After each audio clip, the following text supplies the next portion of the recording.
Hello, everyone. Welcome to our new Hello. segment. Yes, we're going to be talking guided finds today. And what it is just things that Katie or myself have come across. It could be in a book, could be on TV, could be on social media, could be in a walk, or I don't know, thought that came across our head. The idea of guided finds is that whether you think of it as your angels, the universe, your spirit guides, or your higher self, you are often drawn to notice something a little bit more than something else. And we thought we'd share some of the things that we've just either come across or noticed or thought about. So today's going to be a little bit shorter than our typical. It's not necessarily backed up by studies. A little bit more conversational. And Katie's going to get us started.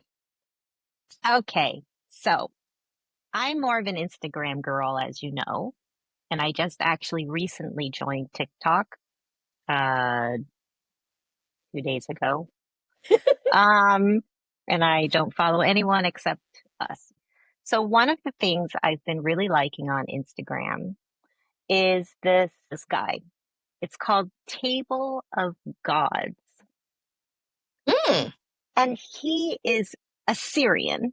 I mean, I guess ethnically or whatever, but it's modern day Iraq, but I don't know where he lives actually. So anyway, he's written this cookbook and it's called Table of Gods, and it's a Sumerian cookbook, and it's based on old cuneiform texts from 3,000 years ago. And he's engaged archaeologists and other historians. And there's a website, Table of Gods. And you can see he keeps a monthly progress chart on where he's at. So the manuscript's done and where, before it's published. And so he's very active on Insta. So he does these example recipes. So one of them the other day was blood bread. And mm. mm, so it's bread with I like blood sausage. animal blood in it. Yeah. And he introduced his mother on Instagram as well. She's the one, I guess, that did a lot of the recipes too. And so they create a dish from what was written, whether it's like something for the king, or the other day it was a commoner's, probably what you would think a commoner would be eating based on the textual information. Um, so it was, I think, like barley with some fried onion and some lentils or something like that. So it's a really interesting um, series that he's doing. Puts together food and history. So for me, it's like a win-win. Well, that's like your nexus points coming together. I have a question that I'm wondering if you might be willing to ask him, just because I haven't found him yet, which is I'm wondering how the food of that place and time compares to what is served now. Like what made Mm, it down through the ages and what did not. I'm wondering if that's anything that they might cover. yes, I will ask him that. Yeah. That actually sparks takes me to this one actually could have probably had a bit of research, but I had sent it to you on IG about the recent study that was done on ancient women and how they were looking at how strong their bones were and how old they were, kind of thing. Hmm. But they concluded that they'd been very sedentary. They'd been comparing them to men, but then somebody had a brilliant idea to compare them to, I think it's the Oxford women's like championship rowing team, Yeah. and they were found to be like something like magnitude stronger than modern women who Yeah. I think it work was like out. 6 times stronger, 8 times stronger or something. Yeah. It was where, but the whole concept of like, we've talked about this before, where we talk about how so often modern scientific world has looked at women as being smaller men, as opposed to noting that they are physiologically different in a number of ways. And that when they compared modern to ancient, they were like, duh, these women like ground stuff by hand and like washed by hand and walked miles and like it just made sense that they were so strong because it was part of their daily life. It wasn't something they had to do something extra to Yeah, do. I saw that when you sent that text and the post. And I think there's a lot going on just in that post because I wouldn't have even imagined by sedentary, I don't think that they would have just been sitting around and not working because everything takes effort. Everything, like you said, the grain, you have to go get the water, you have to make your bloody clothes from the hides. You've got to keep the shelter going, you've got to run after the kids. I mean, there's a lot happening in life, and nowadays you don't probably realize the effort everything actually took. Women aren't just sitting around. I think a lot of them were foraging, men hunting, I suppose. The fact that she even did the post and the study made me think people must think sedentary means inactive, which doesn't, I don't think that way for that Paleolithic or Neolithic time period. But people must think that if she's gone to the trouble of doing this I entire study. definitely applied a modern concept of the word sedentary to Hmm. that in Yeah, thinking about that's what it is. it's Yeah. a modern concept of sedentary. The other thing Yeah. that I'm going to jump here because it sparks something that my sister actually sent to you, which was again talking about women from a previous time period, not as far back, but where Yeah. when they're doing DNA tests now on the bones that they found of samurai, like people who were said to be in samurai battle, Yeah, I saw that. Half? and I don't know. I don't I don't know. think I haven't looked up so. to see what the real research says, but it was still, I mean, even if it's not half, it still goes way beyond anything that I would say when we were kids, anybody ever talked about samurai. Nobody Yeah. ever mentioned, or even, Yep. I never even saw it like imagined in a comic Yeah. that women were samurai. And now You're it's right. like, hey, we have established fact. There were some women who were samurai, as in not just running the estates and things like that, but they carried the sword themselves. Yeah. I think you'd think it's a very divided society, like women Yeah. in the house and sedentary, and men out there fighting. And there is something going around the social media about women samurai. And there was even one about a black man samurai. And then that there is historical text referring to I mean, a black person who was in Japan at a particular time as a samurai. I don't know. I've only seen the posts, but the one you sent even expanded the women samurai even bigger. 50% seems like quite a Well, bit. I mean, we don't know what the sample size was. Do you know what I mean? Like if it was one small battle, like near a home, it is totally possible. It's possible that the women that they think were in the battle ended up in the same burial, but might not have been. Like we don't know.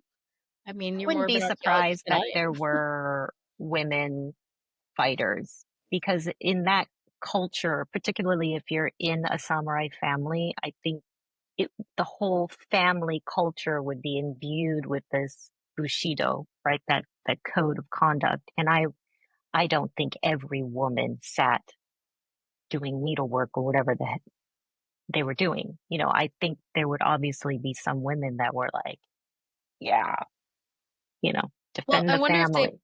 I know it's China, not Japan, but I wonder if there were women who pulled what I would call a Mulan in Mm, order to get around the Bushido. And I again, bet I'm you. not necessarily thinking 50%, but I could see it being more than one or I'm two. sure there's been incidents of it. People are people, no matter what time period, isn't it? And if it's something you believe in, you fight for it. You're gonna try. Yeah. I I know that the more that we re-examine, like I'm thinking about the re-examination of the text of the Odyssey, now that a woman has done a translation of it, and how previous men who'd done translations into English had actually sort of for lack of a better term, whitewashed some of the egregious conduct of both some of the male gods and some of the men, just because they did not translate the words the way that the woman I mean, did. why would you even bother whitewashing? Those Greek gods were nasty. I mean, sex with animals, I'm sorry. That's weird. Yeah, I don't know. I haven't read through her full. I don't even know that I've read through all of the Odyssey, period.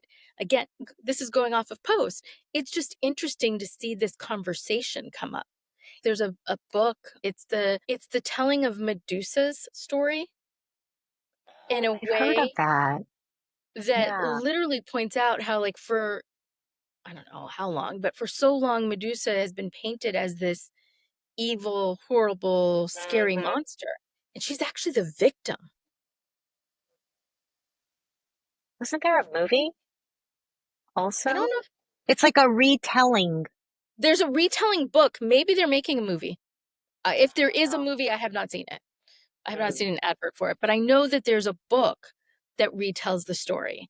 And it also talks a bit about her mom. Like, this is a legacy. Like, her mom experienced Mm. trauma as well at the hands of the gods and self-medicated. So she wasn't even able to be there for Medusa when it happened to Medusa. So, like, again, I don't know the specifics. I have not read the book, but these are the kinds of, like, things that kind of pop up. And to your point about seeing the kind of resurgence of us re-looking at things in a way that does a different analysis. Mhm, mhm. I think it's part of the trend, isn't it? For like you sent me this site called Her Story. That's a website. I don't know if Mhm. there's a social media, but I think there's an emerging trend to bring up stories of women, but stories of, groups that are not usually represented in the usual white male view. And that brings me to the Instagram that I've just found, I think the last week, and it's called Books to Watch. Mm. And this, I think I've sent a couple things to you from this. I think they're pretty new, but they tell very nicely animated stories that you never don't really hear about. So it's women's stories or another group's stories. Oh, the latest one was, and I didn't even know this, they're Bolivian traveling medicine men, and I can't remember the name of it. And they are a UNESCO intangible heritage, which I need to look that up. And I guess they helped with malaria up at the Panama Canal at the turn of that century. And they walk around with all these herbs and they have to memorize like 1,200 plants and herbs. Well, Amazing. what you had sent to me, and I'm just going off of the way I would pronounce it in Spanish, is the Kallawaya, Kallawaya. But in Mm-hmm. English, it would be the Kallawaya. So I don't know which way they might pronounce it, but that was just the one that you had sent me. On I love your stories like that. so on your stories, I don't think that they've so they're on TikTok, you know how you're new to it. There's I don't know if it's a person or a group of people, but under the handle Rocket Girl. But they don't they post mostly about women, but not just women. But to your point, it's forgotten history or history of a person who doesn't normally get told. Like the patent that came before that you don't know that this is the person who did it. And there's another woman who, what does she call them? She calls them is it the unsung African American or Black person? She's an African American woman. And she talks about all of these African Americans who literally were the ones who had the patents for things that we use every day, whether it was like the Mm. first iron or like the toilet paper or the woman who invented the first, like now we have Ring doorbells, but Mm-hmm. originally the woman who first developed that sort of initial technology was an African American woman. So things like that. Like there's a few of them that talk about stuff like that. I had never come across the one that you sent though. The traveling No, Andean never heard of herbalists. it. Like, I mean, I think I would consider them like physicians based on the description, like and Yeah. what they do and heal. Like they're like a combination pharmacist physician. Yeah. Yeah. Yeah. Yeah. Yeah. Kind of, yeah. It sounded pretty awesome. I think Was they that your speak their own language or something. Like they have their own, like it's a little bit like male to male situation. I don't know why, but I think the father speaks a certain language to transfer the knowledge to the son. Well, it looked like that in the story. I don't know if girls are involved. was that your other one? Oh, well, I did start watching these other two very quickly, these two guys. Um, one guy, now this is just a feel good. There's nothing, you're not learning anything out of it. There's this, I think it's a Nigerian family in the UK, and he has a little boy, and they go on these bike rides together. He's like two. And it's so cute. And there's so much crap in the world. And then you just see this thing with this reel comes in with this kid, and he's like, water. And you just watch it for like 30 seconds, and it's like, oh my God, he's so cute. And it's just like, it's nice. The other one that I just started 2 days ago is this guy called Hari Kumar. And he is interesting. I think he's Indian. He does a very nice explanation in stories. So I guess today is the start of their solar year celebration, Vishu Kani. So he does a really nice graphics and storytelling of the symbolism and the story behind it. So I've just started watching him as well. So Well, as Vedic astrology comes out of India, the Moonly app also had like a little blurb about the mhm. fact that today, April 14th, is the start of the solar new year, and they wrote up about it as well. So I like being able to learn that kind of stuff, even though I'm Yeah, not the expert in it. I like learning about it and finding out about yeah. it, And kind I of think thing. that's what's nice about social media. I mean, I know there's a lot of negative things about social media, but I'm super careful what I follow and what I look at. And I think social media is great because the people are sharing their stories and stories that they find, stories that they've researched, things they are cooking. I mean, I think it's great. Little kids who see ducks on a bike ride. I mean, Yeah, I we would love it. love it if you guys have a particular one that brightens your day that you might share with us. Like, let us know who you follow on the socials, and maybe we can find some interest in it too. I I don't know who put me on this. It might have been my sister. I thought it had been you, but there is a good news um social Oh, media that I like sent you a link to the website. Good okay, well news. they also have a social media. Yeah, it's Oh, only good news. And because just so you get full disclosure here, I am constantly, people are like, well, don't you watch the news? I'm like, no, I don't watch the news. If I need to find out something that's going on, I will do a search. And I'm not saying this is necessarily any better, but I find it a little easier sometimes to read something to take it in as opposed yeah. to watching a typical newscast that I feel like heightens up the anxiety, ratchets it up to higher levels. It hits my system so hard that I have a really hard time with that. So, like, my mom is smack dab in the boomer generation. And for her, not watching the news is, I don't know if sacrilegious, but pretty close. Like you have to get your information. And she always talks about my grandmother telling her, no, you have to read the paper, you have to watch the news or listen to it. You have to be getting your news.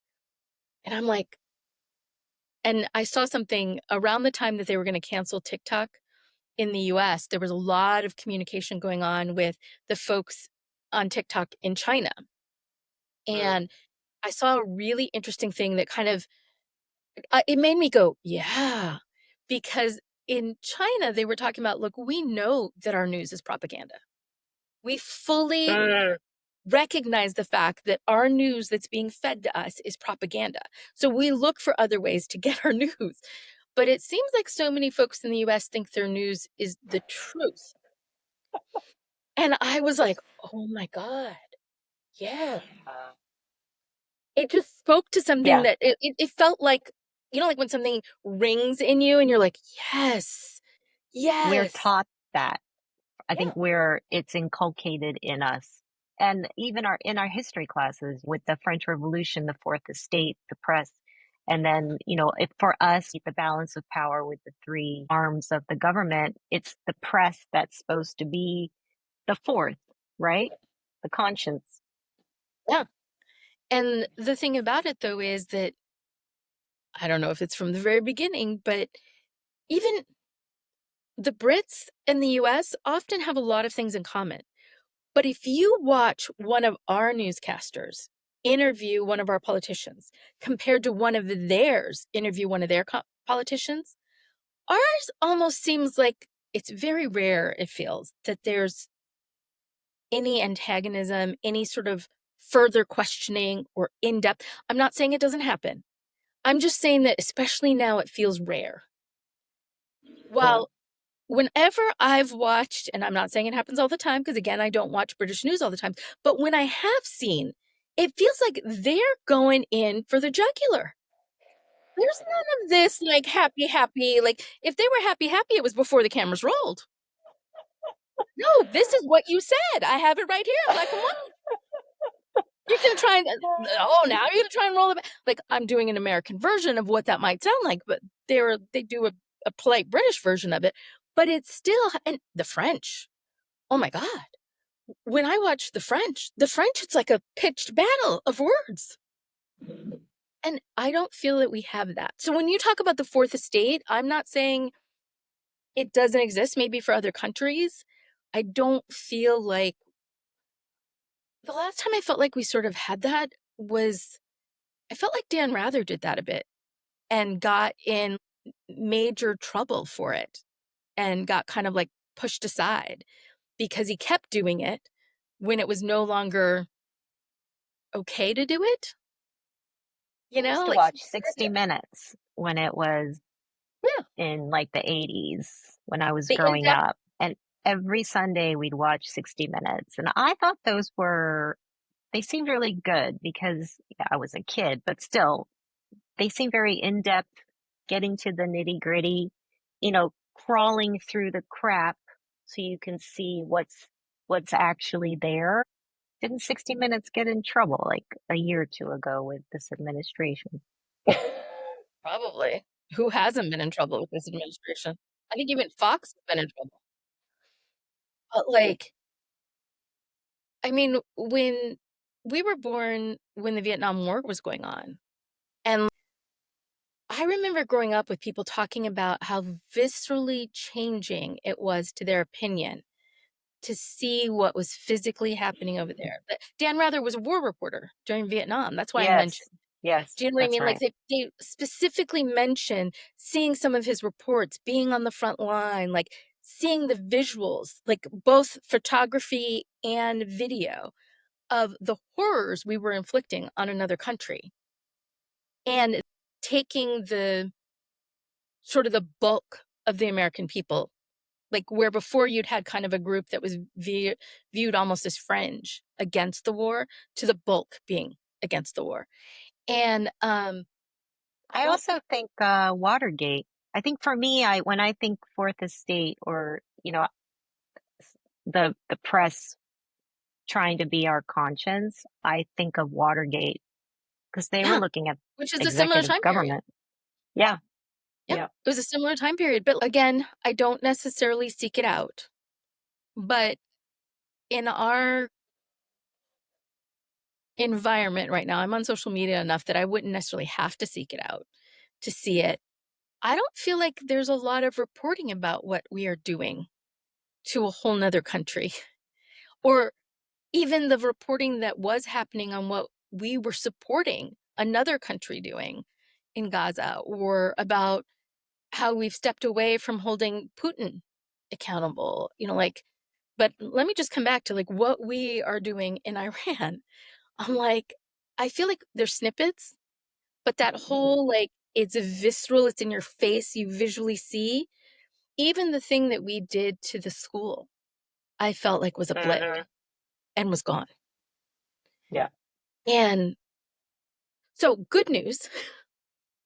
I'm not Yeah. trying to I I'm just stating that one of the reasons that I know that whether it was Katie or my sister Nettie or any one of my friends might have sent me this, hey, you have this whole website, you have this whole social media platform where you can get good news. Because one of my constant Yeah. refrains is, it's not that I don't think we should get reporting on those horrible, awful things. I think we should. I think we should be reporting We on should what's know. happening. We should Yeah. know. But there's also good in the world. Your little dude on a bike ride and is like, duck, water. I'm like, Adorable. there are good things going on in the world. And I feel like, look, we don't have to supersede the horrible, but it would be nice if if you have, for every one horrible, you have one good. Mm. Not this, you just had five horrible stories and let me give you Yeah. 30 seconds of a moment of zen. Yeah. We are beyond the moment of zen at this point. Yeah. I'm going to Agreed. need like a lot more moments of zen to Yep. be able to stay present to what's happening. I agree. That's our guided finds. We got overexcited. We did. And there's more to come. And we do come back to the things that, like, where Katie talked about her nexus of happy. We have the Sumerian cookbook coming to life. She gets her archaeology, she gets her cooking, it comes together. And I think that's beautiful. And but I don't know. I mean, I do like blood sausage. I like morcilla, which is how I know the term. I like morcilla. In fact, so much so, this is a me story, but the only Christmas I've ever spent in Puerto Rico, I was 5. And so my mom had lived in Germany at that point for 8 years. So this Hmm. is before we moved to Germany. She had already lived in Germany for 8 years. In Puerto Rico at that time, Three Kings Day was the real sort of big gift Mm. exchange. But we'd lived in the States too. So that Christmas I had Saint Nicholas on December 6th. I had Santa Claus on December 25th, and I had the Three Kings on January 6th. It was a beauteous time. But what I do remember distinctly is my dad's oldest sister, her husband owned a pig farm. And so in Puerto Rico, one of the things is to roast a pig for big events. And so I actually went down to watch my youngest uncle on that side slaughter the pig, take all the stuff. Wow. I watched it. Really? And even in Puerto Rico, they thought I was a strange kid. But to me, everything was new. It was like I'd been living in this place where like I had vague memories of the island because I'd lived there till I was like shortly after I was 1, like for about 6 months, like 10 months old till almost a year and a half, a little less than that. And so it was vague memories. And then it was my parents' culture. So to me, I was interested in everything. In a way, a kid growing up on the island had no interest in going to see a pig slaughtered. None of my cousins who grew up on the island, they may have already seen it. I don't know, but they were not with me. In fact, my sisters were, and they ran back up because they thought it was gross. But I watched the whole thing. And then I watched my oldest aunt make morcilla. I watched her make the blood sausage and I ate it. And to this day, I still love it because I think part of it is just having this memory attached to it, like a visceral kind of thing. But yeah, I know that it's very strange. It's why I always thought I You could be a weren't doctor. traumatized by the pig getting killed or anything like that? No, I have a sense that my uncle was just very, and I don't my grandfather. I don't know. They always talked about my dad's family being jibaros, which is like the people of the land, the country Hmm. folk. Hmm. And there's a lot of ties to the Taino Hmm. and also to the slaves that were brought over. They were still very, I mean, that uncle was dark. Others were, my dad was pale. But like, my sense was that my uncle was very reverential to the animal. I don't have a memory of him saying the words, "We thank you," but I have that sense of it, of a I guess true you can thing. you can tell from the movements, right? Yeah. It just felt very like ceremonial and honoring Mm, hmm. of, like this was an animal that had been grown for this purpose, but at the same time, we honored its sacrifice for it to Hmm. feed this like whole family and be part of the celebration. And again, I don't know if it's possible he said something.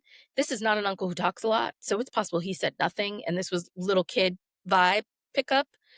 Uh, but I just always had a sense of it being reverential and ceremonial. And so I, yeah, I like blood sausage. I don't know if I'd like blood bread. Maybe. Yeah, I don't know. I I'm more of a rice girl than a bread girl, so I mean, I like bread. I just don't know if I'd like it with blood. I Do they don't think call I would enjoy it. is blood sausage also called blood pudding, or is that something else? Yes. Oh, I think okay. it's the same thing. I like it, but depends on how it's made. I don't love Yes. all of it. Yeah, There's a yeah, for sure. I have some that I'm just like, no. And then It some has to, it's really good. for me, I mean, again, I watched my aunt do it, but it was well spiced. It was well Mm, cooked, like seasoned, and cooked. And I saw from the turning the intestines inside out, tying the end of it, mixing the rice and the spices in with the blood, and I don't know what else. I don't know what else is in there, intestines or something. I don't know. There's something else that they grind up in it, but it was all like mixed up. Maybe it was just blood, and it's again, I was 5. This was a long time ago, but it's all memory, my sense of what it was done. But I remember mm. it tasted great. And again, I don't remember any of the rest of my cousins eating it. Really? Like, it was something that maybe teens and above seemed to eat. Like, I think I was the only 5-year-old that ate it. Oh, I don't think any other kids ate it. My sisters were 2, and, this is other stuff. This was, like, eating bacalao, like fish, and, like, root vegetables, and this was a lunch, just a regular lunch, and my grandmother, my dad's mom, was like, "Those girls aren't gonna eat that," and my mom's like, "They eat what I serve them." This was very true. She's like, "I'm not making another meal." But yeah. not only did we eat it, we asked for seconds, which shocked both of my Oh, grandparents. wow. Because again, the rest of the grandchildren eating that old-fashioned food, Hmm. this is poor people on the mountain kind of food. I'm not saying they wouldn't eat it, Mm, but, you were having a lot more American influence, and for us, it's like, I get that anytime. I can't get this stuff, yeah, like yeah. so, Yeah. yeah, even my sisters who were 2 were asking for more, and Mm, that shocked the bejesus and this was like fish, root vegetables, a little bit of salt, a little bit of olive oil. We're talking very plain yeah. food, but, we loved it. Mm, So, I don't know. I don't know nice. if that's being taken out of and then dropped back in that you appreciate different things. I don't know. I'd have to ask them. Interesting. I don't know if any of my cousins would watch this and be like, "No, we ate that all the time." They might have, and I just don't know. You know, like, it's totally Yeah. possible that I have a misremembrance of it, but I do remember my grandparents being shocked, and I think more so about Mhm. my sisters, just because they were 2, Yeah. Yeah. and, like a 2-year-old eating fish was, like, I guess, unusual. Yeah. But yeah, my sisters ate it. They ate it all up, asked for more. So yes, okay, I tried to rap earlier, and obviously I got away from me, but Blood sausage will do it. Yeah. right? This is Guided Yeah. Finds. We will continue our and hey, if you have something you want us to expound on or check out, let us know. We like learning new things, we like discovering new aspects, and we focused a little bit on social media today, but I mean, Katie brought up some book stuff, some stuff that's coming out on the interwebs. Definitely talk about TV shows, books. things that you see out and about in reality. Anyways, we like to learn, we like to share. We hope you will too. Thank you. Bye.